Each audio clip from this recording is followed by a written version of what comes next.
Saudações geotecnológicas! Eu sou o professor doutor Alexandre Rosa dos Santos e hoje vamos dar continuidade ao nosso curso Delimitação de Corredores Ecológicos no QGIS, DCE QGIS.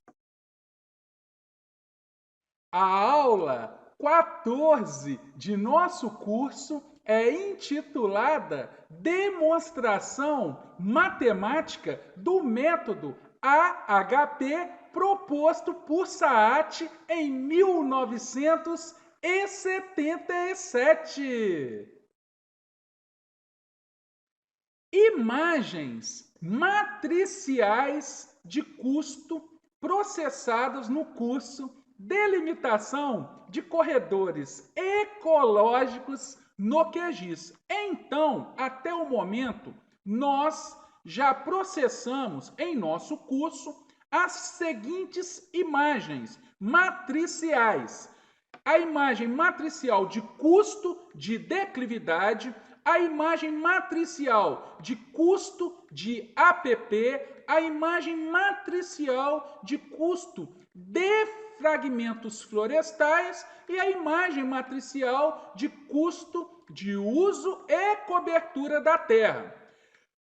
Para todas estas quatro imagens, os custos estão sempre variando de 1 a 100, que é o valor máximo. Então, como determinar os pesos estatísticos das imagens matriciais de custo individuais? Então, sendo assim, na próxima videoaula do nosso curso, dentro do QGIS, nós iremos gerar uma imagem chamada custo total. E esta imagem vai depender das quatro imagens de custo já processadas e dos seus respectivos pesos estatísticos. Então, como obter o peso 1 da imagem de declividade de custo, como obter o peso 2 da imagem de áreas de preservação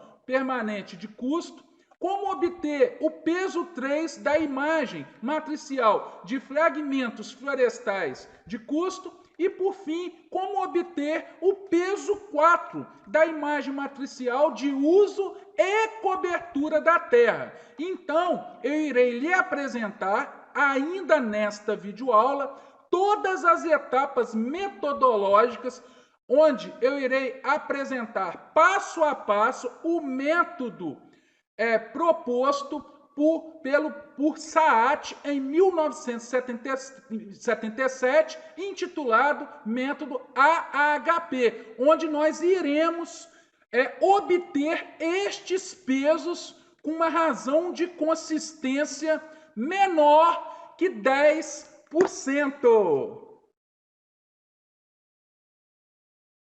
Para a determinação dos pesos, será utilizado o método AHP proposto por Saat em 1977, por meio da decisão do problema em níveis hierárquicos.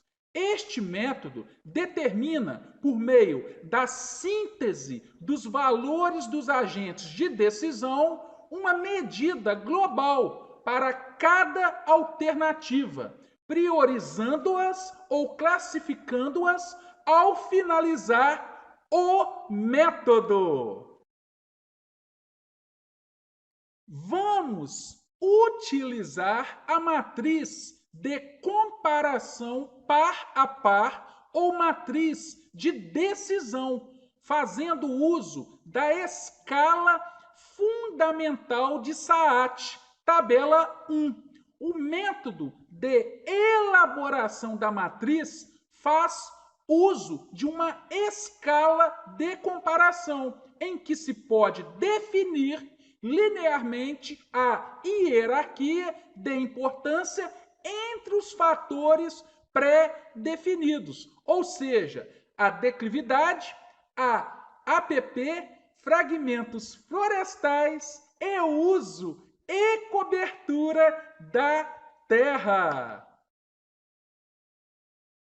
Neste slide, eu irei apresentar a escala de comparadores proposta por Saat em 1977 e modificado por Rossotti em 2000, com destaque para a importância mútua e seus valores. Então, temos valores, o valor 1/9, que vai ser extremamente menos importante que 1/7, que vai ser muito fortemente menos importante que 1/5, fortemente menos importante que 1/3, moderadamente menos importante que 1, igualmente importante a 3, moderadamente mais importante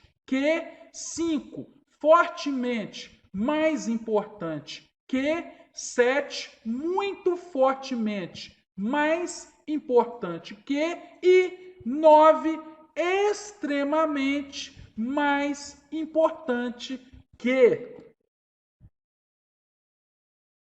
A fase de escolha dos valores com base na escala de comparadores será considerada um dos momentos mais importantes de todo o processo para a delimitação dos corredores ecológicos, pois será neste instante que iremos definir o grau de importância de cada fator. Então, sendo assim, quais os procedimentos que deverão ser adotados com o objetivo de definir o grau de importância de cada fator?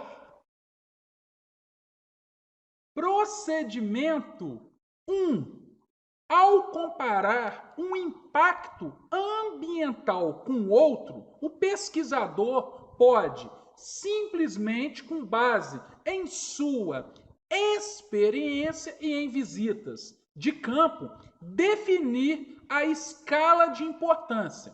Procedimento 2. O pesquisador pode, por meio do levantamento bibliográfico, comprovar sua tese de que um impacto possui mais importância que outro. E procedimento 3, uma equipe multidisciplinar trabalhando em conjunto com visitas de campo, debates, dentre outros, que pode definir a escala que mais se aproxima da realidade. Para o presente curso de delimitação de corredores ecológicos no QGIS, vamos optar por unir a ideia de que o levantamento bibliográfico associado à observação em campo são suficientes para um resultado satisfatório. Neste slide, eu irei apresentar a tabela 2, intitulada Matriz de Comparação Pareada. Nesta tabela, cada elemento da matriz indica quanto o fator da coluna da esquerda é mais importante em relação a cada fator correspondente na linha superior. Então vamos lá, vamos observar a tabela 2. Nesta tabela, nós temos esta primeira coluna, onde eu aloquei os 4 fatores que nós estamos utilizando em nosso curso para a delimitação de corredores ecológicos, que são declividade, áreas de preservação permanente, APP, fragmentos florestais e uso e cobertura da terra. Observem aqui que eu aloquei estes fatores numa ordem crescente de importância, ou seja, a declividade aqui é o fator menos importante e o fator mais importante é o uso e cobertura da terra. Tudo bem? Então, sendo assim, eu repeti, tudo bem, na linha superior dessa tabela, os mesmos fatores, na mesma ordem, ou seja, do menos importante, que é a declividade, até o fator mais importante, que será o uso e cobertura da terra. Então, sendo assim, utilizando aquela escala de comparadores propostas por Saat em 1977, nós vamos alocar, nós vamos realizar aqui a alocação dos valores dos comparadores. Então, estou afirmando aqui que o uso e cobertura da terra ele é 9 vezes mais importante do que a declividade. Já fragmentos é 5 vezes mais importante que a declividade. As APPs, 3 vezes mais importante do que a declividade. E a declividade em relação a ela mesma, o valor é 1. Já o uso e cobertura da terra em relação às APPs, 5 vezes mais importante. Fragmentos florestais, 3 vezes mais importante do que as APPs.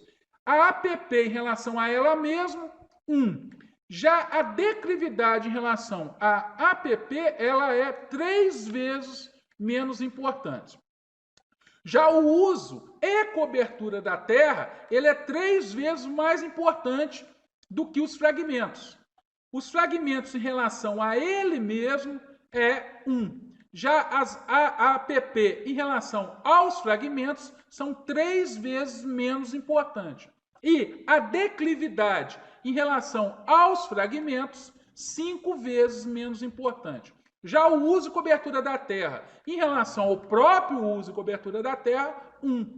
Fragmentos em relação ao uso da terra, 3 vezes menos importante, a APP 5 vezes menos importante e a declividade 9 vezes menos importante. Então, sendo assim, na tabela 3, intitulada Valores de Interesse para o Modelo, tá? Eu posso afirmar que a partir do momento que todos os fatores se entrecruzam uma vez, a matriz passa a ser apenas um espelho, ou seja, o inverso do procedimento inicial. Então, eu posso afirmar que essa tabela 3 aqui ela é um espelho da tabela 2. Por quê? Eu coloquei tudo que está abaixo da diagonal aqui, porque o que está acima da diagonal é o que é sempre menos importante. Tudo bem? Então, sendo assim, eu tenho uma pergunta muito importante para fazer para todos vocês. Como, então, determinarmos os pesos, tá? Para que a gente possa gerar a nossa imagem de custo total, que nós vamos gerar essa imagem na próxima aula do nosso curso, dentro do QGIS. Como obter esses pesos para que a gente possa formular a nossa equação matemática. Então, como obter o peso 1, peso 2, peso 3, peso 4? Então, de agora em diante, eu irei te apresentar todos os procedimentos metodológicos necessários para a obtenção destes pesos, de acordo com a metodologia proposta no método AHP, que é proposto por Saat em 1977. Neste slide, eu irei lhe apresentar, passo a passo, de uma forma bem didática, como obter os pesos estatísticos dos fatores que nós estamos utilizando para a delimitação de corredores ecológicos. Então, nós vamos utilizar esta tabela intitulada Tabela 4, Matriz de Comparação Pareada, e nesta tabela 4, o primeiro procedimento que nós vamos fazer é o seguinte: o peso estatístico ele é obtido por meio da divisão de cada elemento pela somatória dos elementos da coluna a que ele pertence e fazendo-se uma média entre as colunas. determinando assim cada peso. Dependendo do número de casas decimais, pode ocorrer uma pequena variação em cada peso calculado. Então vamos lá, você vai ver que é muito fácil determinar os pesos estatísticos. Eu vou lhe ensinar passo a passo a partir deste momento. Então vamos lá. Nós iremos aqui, observe o seguinte, eu vou colocar todos os valores aqui primeiro da primeira coluna. Você lembra que os comparadores foi o seguinte, 9, 5, 3, 1, que eu lhe apresentei no slide anterior. Então, o que nós vamos fazer inicialmente? Nós vamos somar todos os nossos valores, ou seja, 9 mais 5, mais 3, mais 1 vai dar 18. O somatório de todos os nossos valores vai dar 18 dessa coluna. 9 mais 5 mais 3 mais 1. Então, basta nós dividirmos cada valor, né, cada comparador aqui, com que? Pelo total do que deu na coluna. Então, quanto que é 9 dividido por 18? 0,5. Como eu estou fazendo aqui de uma forma manual, eu te aconselho que você programe a sua calculadora para 4 casas decimais. Tudo que nós formos fazer de agora em diante vai estar programado para 4 casas decimais. Combinado? É lógico que na próxima aula eu irei lhe ensinar a obter os pesos estatísticos de uma forma automatizada. Rapidamente você vai obter os pesos. Então vai dar uma pequena diferença nos valores por causa do arredondamento. Mas para que você consiga desenvolver com sucesso todas as etapas metodológicas dessa aula, você vai ter que deixar sua calculadora com 4 casas decimais, programadas, fixadas com 4 casas decimais.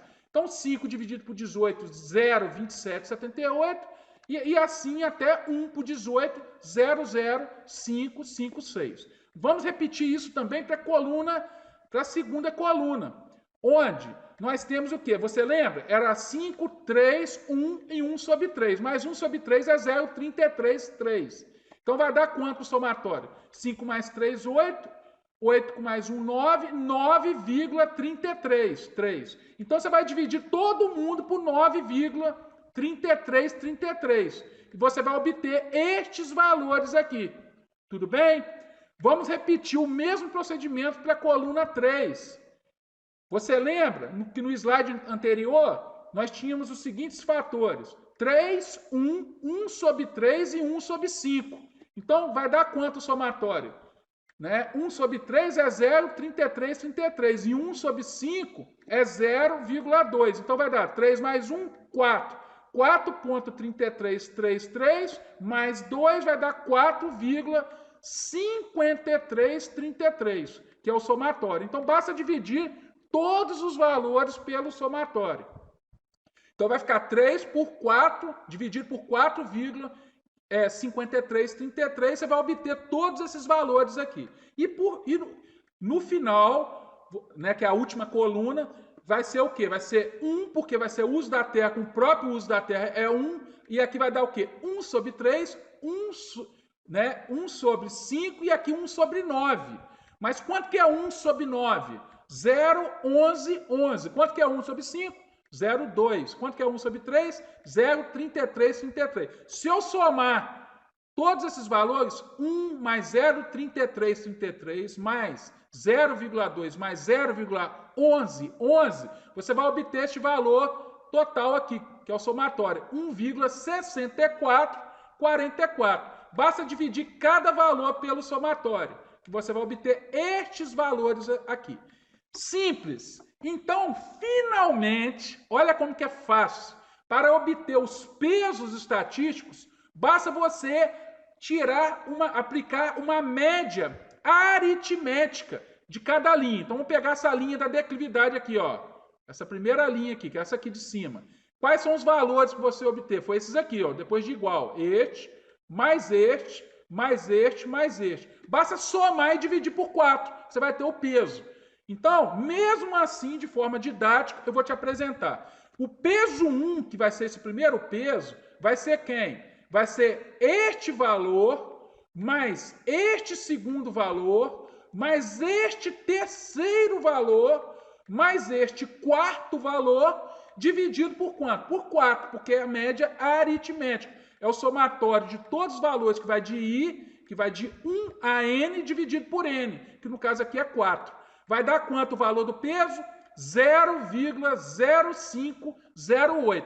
Basta repetir este procedimento para as demais linhas, que você vai obter os outros e os demais pesos. Tudo bem? Então, finalmente, nós obtivemos aqui todos os pesos estatísticos. O peso do uso e ocupação da terra foi de 0,5764. O peso de fragmentos foi 0,2556. O peso das APPs, 0,1172. E o peso da declividade, 0,0508. Se você somar esta coluna, obrigatoriamente o valor total vai ter que dar quanto? 1,0000. Por quê? É como se fosse 100%. A soma tem que dar 1, senão você errou. Tudo bem? E a somatória aqui, ela está correta. Só que eu tenho uma pergunta para te fazer. Será que é só calcular estes pesos, está tudo resolvido? Claro que não. Você tem que provar que estes pesos realmente são consistentes. E como você vai provar essa consistência? Por meio da famosa razão de consistência. O valor do RC, que é a razão de consistência, terá que ser menor que 10%, ou 0,10. Então, de agora em diante, eu apenas irei lhe ensinar a validar tudo que nós fizemos até o momento, para verificar se realmente nós iremos poder assumir corretamente estes 4 pesos estatísticos obtidos até o momento.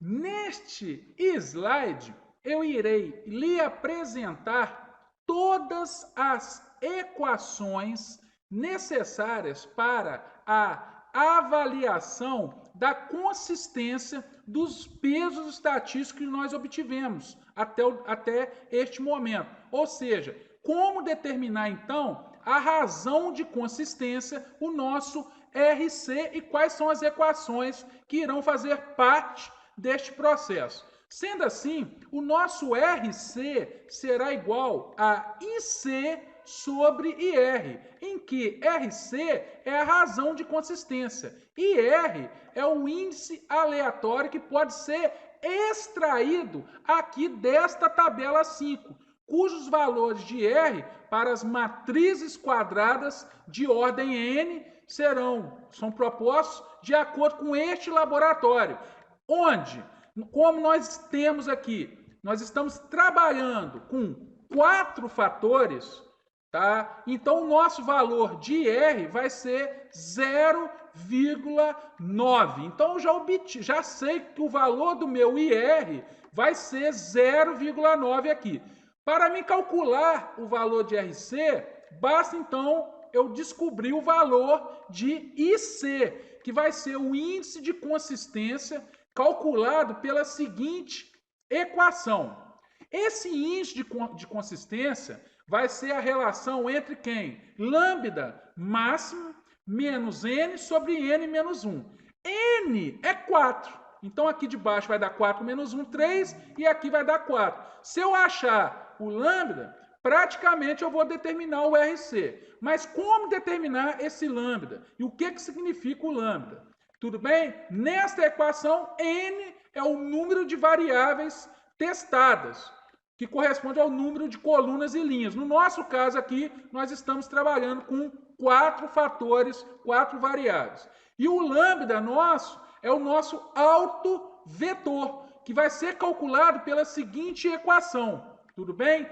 Lambda máximo vai ser igual a 1 sobre N, que vai ser quem? O somatório de quem? O somatório de AWI, né, sobre WI. Então, este AWI é a matriz resultante do produto da matriz de comparação pareada pela matriz dos pesos calculados. Eu sei que ficou inicialmente um pouco difícil para você entender, mas daqui a pouco eu vou te explicar passo a passo, você vai ver que é fácil obter esse valor, os valores de AWI. E WI são os próprios pesos calculados. De posse das equações necessárias para o cálculo da razão de consistência, de agora em diante, eu irei lhe apresentar as etapas metodológicas para o cálculo da razão de consistência. Serão 4 etapas a saber. Vamos começar então com a primeira etapa, que é a etapa 1.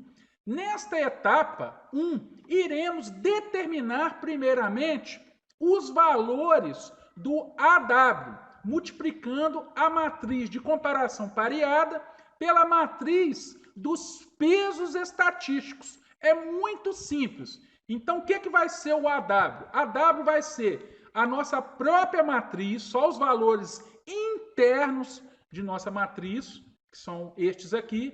Nós vamos multiplicar nossa matriz de comparação pareada pelos próprios pesos que nós geramos lá nos slides anteriores, que são esses pesos aqui, peso 1, peso 2, peso 3 e peso 4. E vamos obter, então, os valores de AW1, AW2, AW3 e AW4. Porém, você pode ter ficado com dúvida. Como você conseguiu multiplicar uma matriz por outra? Então, sendo assim, se você não se lembra de como deve ser multiplicada uma matriz por outra, veja qual o significado do valor do AW1, que é este aqui, ó, 0,2050. Como que eu obtive o 0,2050? Vamos lá, então? Simples. O AW1, basta você para você obter o AW1, que é 0,2050, você vai multiplicar cada valor aqui desta linha pelo seu respectivo valor da coluna aqui, ó. Então vai ficar, ó, 1, vai acompanhando aqui o ponteiro do mouse, ó. 1 vezes 0,0508 mais 1,3 vezes quem? 0,1172 mais 1,5 vezes quem? 0,2556 e, finalmente, olha aqui embaixo, 1/9 vezes quem? 0,5764. Tudo bem? Então, basta você efetuar todos esses cálculos. Então, o valor obtido finalmente vai ser quanto? 0,2050. Sendo assim, você vai repetir este procedimento, né, para as demais linhas. Tudo bem? Então, vamos lá. Vamos para a linha 2 aqui. Então, vai ficar 3 vezes este valor, 1 vezes esse segundo, 1 sobre 3 vezes esse terceiro e 1 sobre 5 vezes esse quarto. E você vai repetir, e você vai obtendo os valores que são, então, AW1, AW2, AW3 e AW4. Após a obtenção dos valores de AW1 até AW4, no slide anterior, nós vamos agora para a segunda etapa metodológica, onde nós iremos calcular o autovetor lambda máximo. Como obter, então, o valor do lambda máximo? Então, no slide anterior, nós geramos, né, obtivemos os valores de AW1, AW2, AW3 e o nosso AW4. Sendo assim, como obter o valor de lambda? Simples. Lambda vai ser 1 sobre n vezes quem? O somatório de I, que vai de 1 a n de AWI sobre WI. Só que ficou fácil. Então vai ficar 1 sobre 4, porque o n é 4, e aqui basta eu colocar cada valor de AWI sobre o seu respectivo WI. O que é AWI aqui, ó? AW1, 0,2050 sobre o peso 1, ó, que é 0,0508. mais quem? O segundo AW, que é o AW2, 0,4701 sobre quem? O peso 2, que é 0,1172. Mais quem? Olha aqui, o nosso AW3, que é 1,0533 sobre o peso 3, que é 0,2556. E finalmente, mais quem? O último AW, que é o AW4, sobre justamente o peso respectivo, que é quem? O peso 4, que é 0,5764. Então, dividindo, somando e depois multiplicando por 0,25 ou dividindo por 4, você vai obter o valor de lambda máximo de 4,07770. Após a obtenção dos valores de AWI, o AW1, 2, 3 e 4, e também do lambda máximo, ou seja, você já passou pela etapa 1 e etapa 2, nesta terceira etapa, nós iremos calcular o índice de consistência, IC. Muito fácil, então. Então, nós já obtivemos lá na etapa 1, nós geramos, então, todos os valores de quem? Os nossos valores de AW, tudo bem? Que foi o AW1, AW2, AW3, AW4, tudo bem? Obtivemos na etapa 2, tá? O valor, geramos o nosso valor de quem? Do lambda máximo. E nesta etapa, que é a etapa 3, vamos, então, obter o valor do nosso IC, que vai ser a relação entre o lambda máximo menos n sobre n menos 1. Quanto que é o valor de lambda máximo nosso? 4,0770 menos 4, que são 4 fatores que nós estamos trabalhando, sobre 4 menos 1, que é 3. Então, nós vamos obter o valor do índice de consistência de 0,0257. Neste slide, nós iremos avançar para a última etapa metodológica necessária para a obtenção do valor da razão de consistência, RC. Então, vamos lá. Esta etapa, que é a etapa 4, finalmente, nós iremos, então, calcular a razão de consistência, RC, certo? Então, nós já passamos pela primeira etapa, onde nós obtivemos os valores de AW 1, 2, 3 e 4. Já passamos pela segunda etapa, onde nós obtivemos o valor do lambda máximo, 4,0770. Passamos pela terceira etapa, onde nós obtivemos o valor do índice de consistência de 0,0257 e, finalmente, iremos poder, neste momento, calcular o valor da razão de consistência.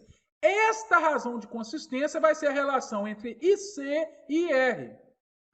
Né? Em slides anteriores, eu mostrei para vocês que o IR, ele pode, que é esse índice aleatório, ele pode ser obtido nesta tabelinha.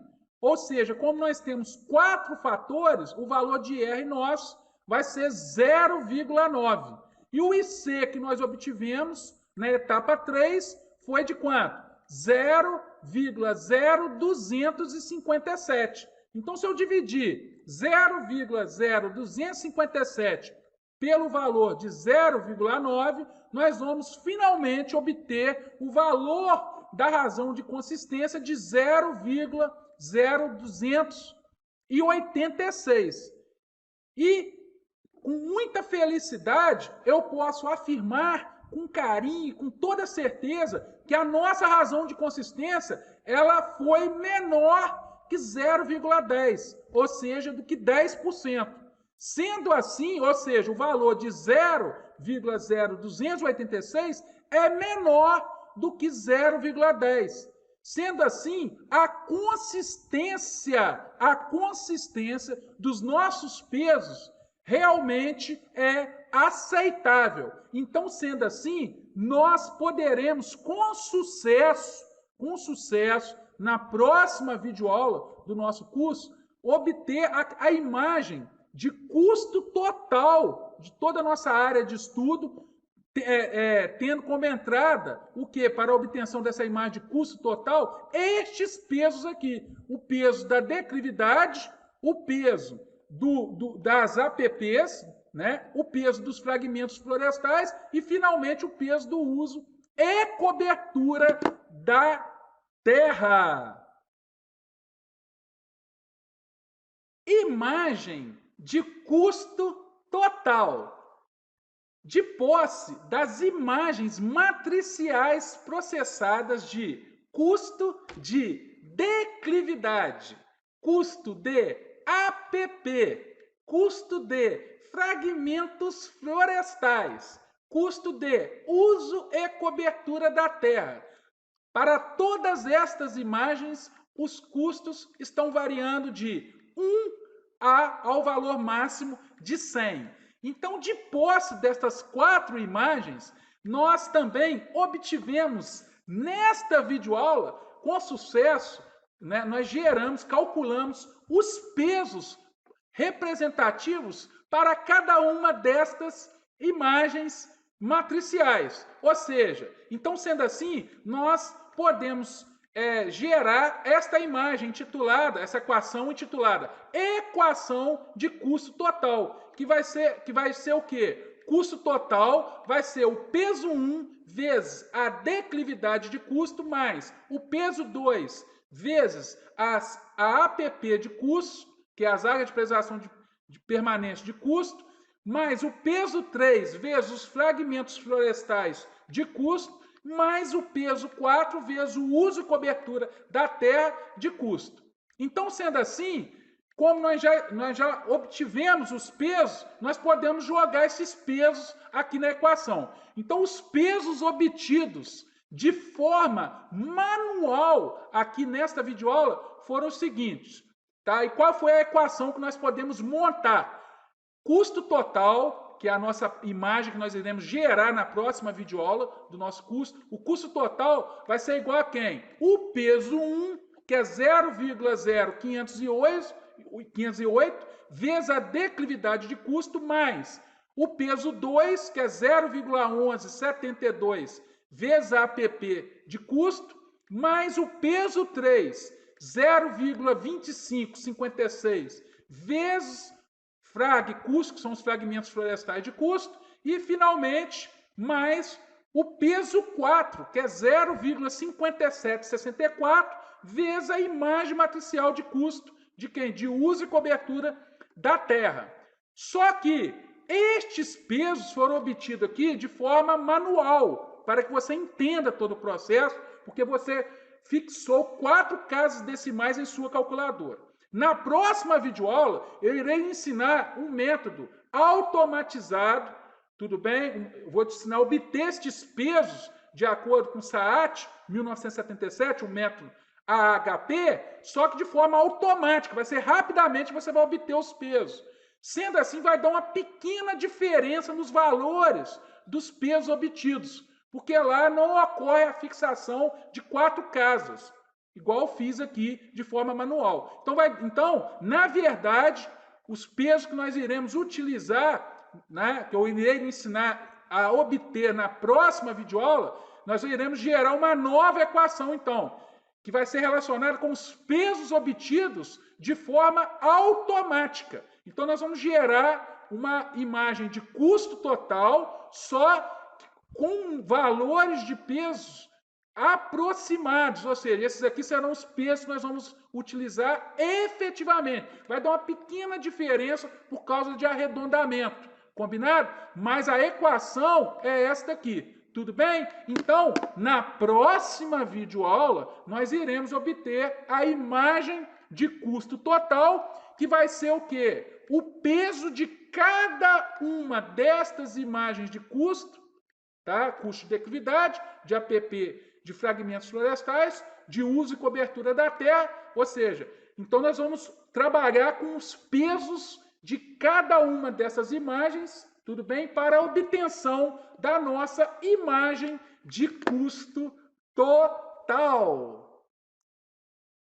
Com o intuito de aprimorar os seus conhecimentos, técnicas e métodos relacionados com a delimitação de corredores ecológicos, eu sugiro a leitura de duas publicações internacionais de minha equipe de pesquisa. Então, do lado esquerdo aqui da tela, eu estou apresentando o artigo intitulado Artigo 01, que foi publicado na revista Ecological Indicators, no seu volume 115, em agosto de 2020, e ele é intitulado em português Conceito de lógica fuzzy ou lógica nebulosa aplicada na determinação de fragmentos florestais potenciais para o desenvolvimento de uma rede de corredores ecológicos na floresta atlântica brasileira. Já do lado direito de nossa tela, eu estou destacando uma segunda publicação internacional, também publicada na mesma revista, na Ecological Indicator, em seu volume 88, em maio de 2018, intitulado Delimitação de Corredores Ecológicos na Floresta Atlântica Brasileira.